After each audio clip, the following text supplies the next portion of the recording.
தாராதேவி பற்றி நிறைய பேருக்கு தெரிஞ்சிருக்கும். அந்த தாராதேவியில கிரீன் தாரா பத்தி தான் நம்ம பார்க்க போறோம்.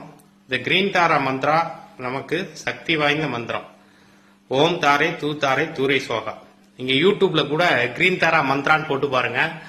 இந்த மந்திரத்தை நல்ல ஒரு பரவசமான மனநிலையிலையும் மன நிம்மதியான இடங்களிலும் இருந்து இந்த மந்திரத்தை நீங்க கேட்டுக்கொண்டே இருந்தீர்கள் என்றால் உங்களுக்கு நல்ல விதமான பலன்கள் கிடைக்கும். அதாவது குடும்பத்தில் இருக்கக்கூடிய குழப்பங்கள் தீரும், பணவரவு உண்டு. படிக்கிற குழந்தைகளுக்கு இந்த மந்திரத்தை கற்றுக் கொடுத்தீர்கள் என்றால் அவர்கள் நன்கு படிப்பார்கள். தொழில் வளம் பெறும், தொழில் வளர்ச்சி அடையும். இந்த மந்திரத்தை நீங்கள் உச்சாடனம் செய்ய செய்ய உங்களுக்கு கிளிகளின் தரிசனம் தெரியும். கிரீன் தாரா உங்களை ஆசீர்வதிப்பாளாக. நன்றி.